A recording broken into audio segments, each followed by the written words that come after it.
Chers internautes, chers téléspectateurs de e-News 24, je vous salue.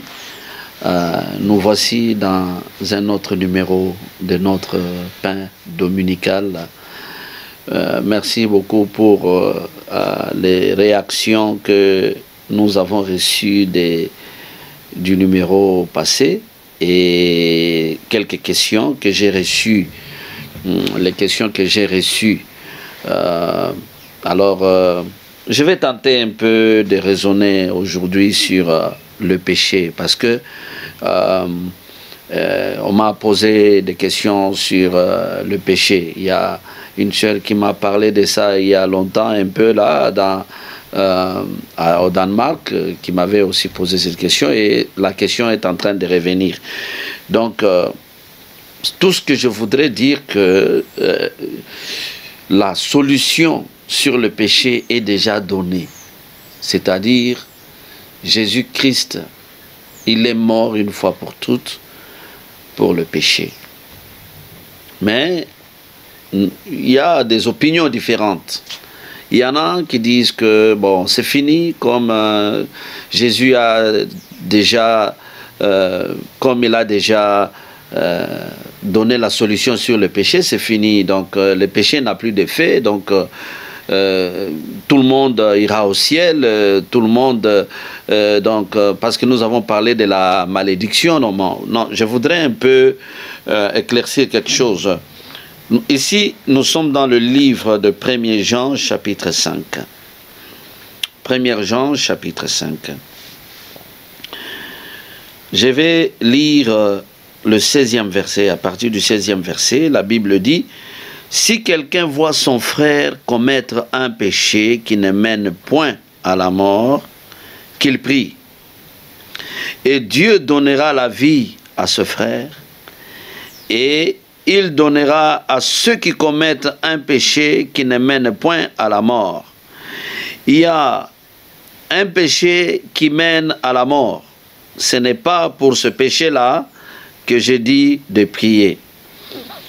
Toute iniquité est un péché, et il y a un tel péché qui ne mène pas à la mort.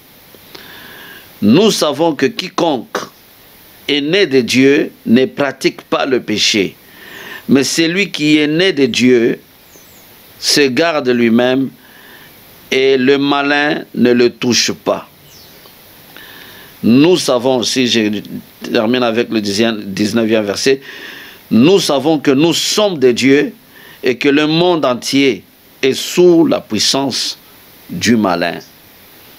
Prions. Notre Dieu Tout-Puissant, éclaire-nous sur ce sujet de péché. Je suis en train de rendre grâce à ton nom. Manifeste-toi au nom de Jésus. Amen. Ici, voilà, la Bible dit que si quelqu'un commet le péché qui ne mène pas à la mort, priez et Dieu donnera la vie.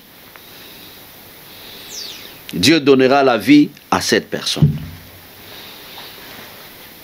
Mais il a dit, pour le péché qui mène à la mort, le péché qui mène à la mort, ce n'est pas pour ce péché-là qu'on demande de prier.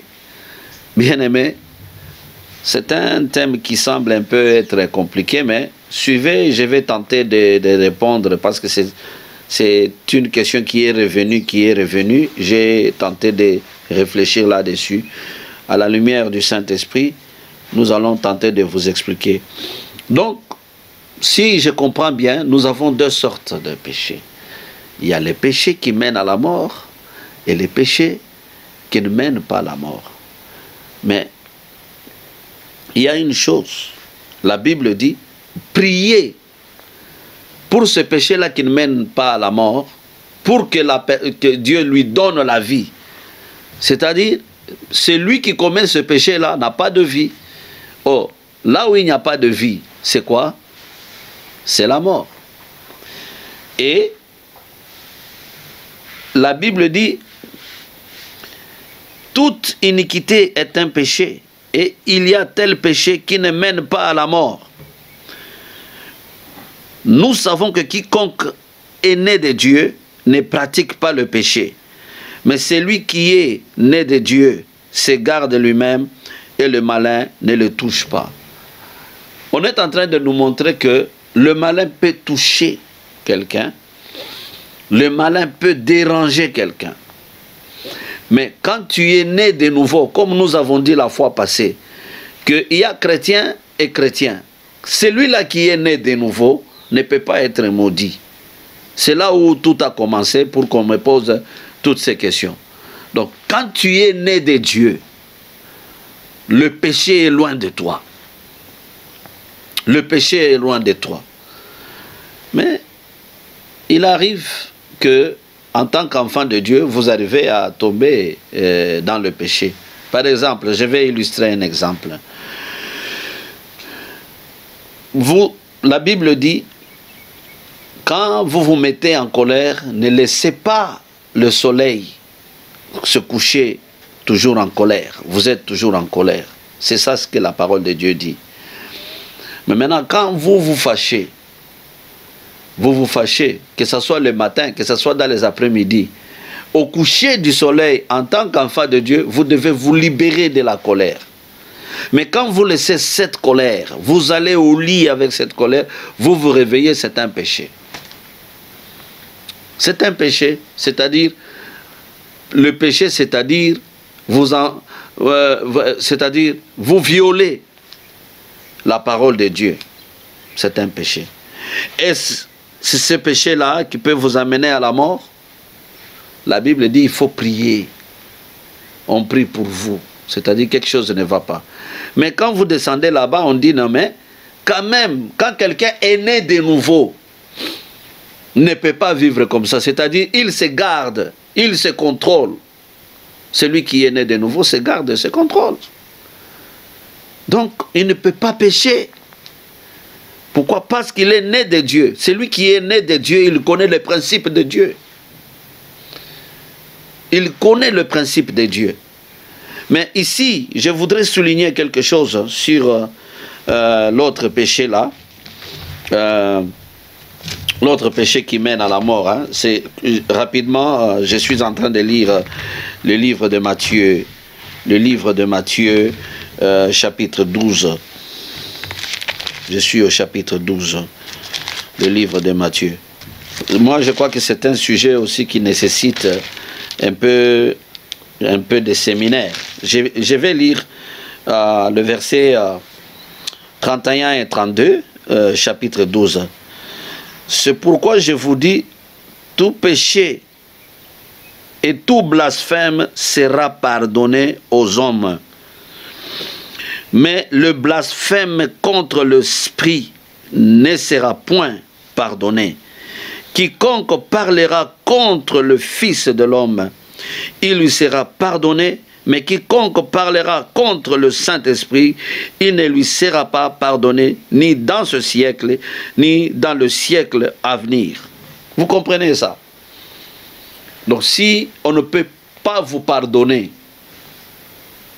c'est-à-dire, vous allez à la mort. Parce qu'il a dit, suivez bien, il dit, tout péché et tout blasphème sera pardonné. Donc il n'y a pas de péché que Dieu ne peut pas pardonner. Parce que Jésus est la solution au péché. Il est mort à la croix. Il a donné la solution au péché. Mais cependant, il y a un autre péché. Il a dit, quand vous blasphémez contre le Saint-Esprit.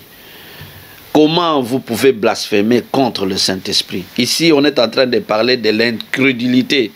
De l'incrédulité tout simplement. Pourquoi Jésus a dit ça? Pourquoi Jésus a dit cette parole? Parce que au verset 24, ici, parce que j'ai lu 31 et 32, au verset 24, il dit, les pharisiens ayant entendu cela dire, cet homme ne chasse les démons que par Belzéboul, prince des démons. Vous comprenez? Comme Jésus connaissait leurs pensées, il leur dit, tout royaume divisé contre lui-même est dévasté. Et toute ville ou maison divisée contre elle-même ne peut subsister. Si Satan chasse Satan, il est divisé contre lui-même. Comment donc son royaume subsistera-t-il? Parce que Jésus a délivré, Jésus a guéri. Il a guéri quelqu'un qui était démoniaque, aveugle, muet. Il a guéri. Bon, maintenant quand les pharisiens ont regardé, ils ont dit que non, ça, il est en train de chasser ces démons par les princes des démons, c'est-à-dire Jésus a les démons. C'est ce qui a amené Jésus-Christ à parler ici, a dit que non, le blasphème contre le Saint-Esprit ne sera pas pardonné. C'est-à-dire, ici, ces gens n'ont pas cru que c'est la puissance de Dieu qui était en train de chasser. Pourquoi Jésus était en train de leur démontrer que non? Donc Satan chasse Satan. Mais c'est compliqué. Satan ne peut pas chasser Satan. Cet homme est possédé par les démons. C'est sous la puissance du Saint-Esprit que Jésus a chassé. Alors, si vous commencez à attribuer la gloire du Saint-Esprit aux démons, ça c'est vraiment impardonnable. Pourquoi? Parce que ici il s'agit de l'incrédulité, c'est-à-dire vous ne croyez pas à ce que la parole de Dieu dit. La parole de Dieu dit que vous chasserez les démons à mon nom, vous guérirez les malades. Mais vous regardez, en vous il y a l'incrédulité. Cette incrédulité, ça signifie quoi? L'incrédulité, c'est tout simplement que vous refusez de croire. Pourquoi ce refus de croire? Peut-être vous n'avez pas une connaissance là-dessus, peut-être vous êtes mal enseigné ou vous ne comprenez pas. Alors, pourquoi est-ce que ça ne sera pas pardonné? Parce que ça, la Bible dit on ne peut pas prier pour ce type de péché. Ce péché ici, d'incrédulité ici, ne demande que vous puissiez seulement changer votre position. Qu'est-ce que vous allez faire? Donc, vous commencez à croire. Quand vous croyez, parce que quand Jésus est mort à la croix, comme j'ai dit, il a fini l'histoire du péché. Il a donné la solution au péché. Mais il y a une chose que Jésus n'a pas fait à la croix. Il a laissé à l'homme la liberté, donc la volonté, la liberté de choix. La liberté de choix. L'incrédulité, normalement, c'est venu du choix. Quelqu'un peut choisir ne pas croire ou quelqu'un peut choisir de croire. On nous a laissé cette liberté. C'est à vous de croire. Quand vous voulez croire, quand vous voulez marcher dans la foi, il ne faut pas que ça vous donne de sens. Parfois, ça ne donne pas le sens, mais vous croyez parce que c'est la parole de Dieu. Voilà. Mais quand vous ne croyez pas, c'est-à-dire quand vous ne vous convertissez pas, à ce moment-là, vous demeurez comme ça, c'est la mort. Donc la solution à ce péché qui mène à la mort, c'est la conversion. C'est-à-dire, c'est à vous de prendre cette décision, de changer votre façon, donc de croire maintenant. Là où vous ne croyez pas, vous croyez. Donc, vous sortez de l'incrédulité, vous croyez, vous commencez à marcher par la foi. C'est ça la solution. Or, pour que vous croyez, il faut qu'on vous donne la parole de Dieu. Il faut que vous ayez cette connaissance de la parole de Dieu. C'est tout ça. Donc le péché est là, le péché existe. Mais la solution est déjà donnée en Jésus-Christ. Alors quand quelqu'un trébuche, quand quelqu'un tombe dans le péché, il peut être pardonné. Cela ne signifie pas que nous encourageons les gens de pécher, tout simplement parce que Jésus a déjà donné la solution à ça. Mais la Bible dit, quand vous êtes né de nouveau, vous ne péchez plus. Quand vous êtes né de nouveau, vous êtes conduit par l'Esprit de Dieu, vous êtes conduit par la parole de Dieu. C'est ça que les gens échouent de comprendre. Vous êtes né de Dieu, vous allez vous garder.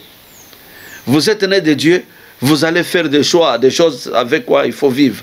Donc c'est ça. Donc le péché qui mène à la mort, moi je vois ici, on est en train de parler du blasphème contre le Saint-Esprit. Parce que celui-là, c'est l'incrédulité. Donc le blasphème contre le Saint-Esprit, c'est l'incrédulité. Vous ne croyez pas, c'est-à-dire vous ne croyez pas. Si vous ne croyez pas, pensez-vous que vous aurez la solution? Pensez-vous que vous aurez la vie? Non, ce n'est pas ça. Donc la solution à ce péché-là qui mène à la mort, c'est la conversion. C'est le repentir. Si vous vous repentissez, c'est-à-dire se repentir, c'est-à-dire vous changez votre façon de voir les choses. À ce moment-là, c'est ça la solution. Ce n'est pas la prière qui va faire que vous puissiez vous repentir, mais c'est quand on vous annonce la bonne nouvelle, quand on vous parle de la parole de Dieu. Voilà. Vous venez de me suivre. Bien-aimés, nous allons encore arranger. Vous voyez que nous avons beaucoup de thèmes à développer comme séminaire, parce qu'il y a des choses, c'est-à-dire j'ai fait tout pour parler dans 15 minutes. Vous qui me suivez là, vous venez d'entendre la parole de Dieu. L'incrédulité, c'est un péché qui mène à la mort. L'incrédulité vous amènera à la mort. Mais Jésus-Christ est la solution à tout problème et la solution au péché. Dieu a trouvé que la solution au péché, il faut que Jésus vienne dans ce monde. Et Jésus est venu dans ce monde. Il a donné sa vie une fois pour toutes. Alors, vous qui me suivez, prenez une décision de me suivre, de suivre Jésus-Christ dans votre vie, de le recevoir comme Seigneur et Sauveur. Et vous allez comprendre tout le reste. Je vais prier pour vous. Seigneur Jésus, merci pour cette parole. Je recommande toute personne qui a suivi ce message. Que le Saint-Esprit continue à enseigner pour que ton peuple comprenne comment il faut marcher dans ce monde. Parce que ce monde est sous l'emprise du malin. Dans le nom puissant de Jésus, j'ai ainsi prié. Amen.